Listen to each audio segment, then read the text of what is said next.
Hello, everybody, and welcome to the Technology Seminar on Grants for Educators. I just wanted to share a few ideas with you. I've had some success this year getting some very nice grants, and some of them are local and you might know about them, and some of them perhaps you don't know about.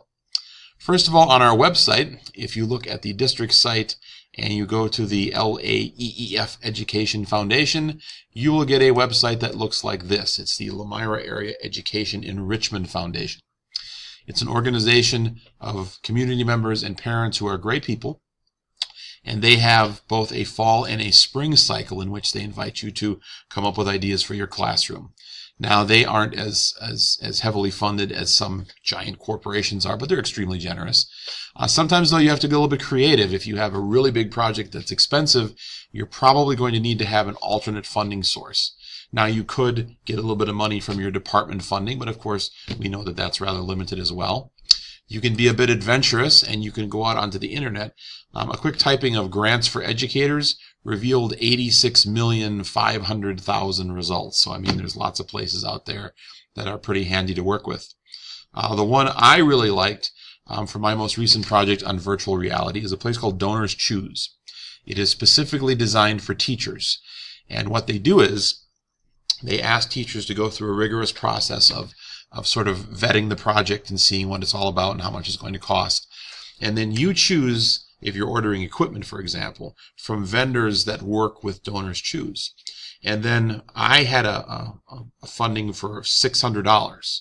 It actually was $1,000, but because they get such a good break, I only needed $600 to get the equipment that I wanted. So I have the first piece of the VR lab in place. I'm hoping for others as well. You do owe them some time.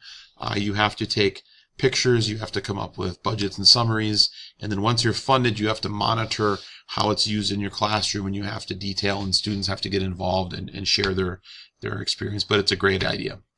The one limitation of Donors Choose is they must limit you at the beginning to a small amount of money, and then your future projects can get bigger and bigger.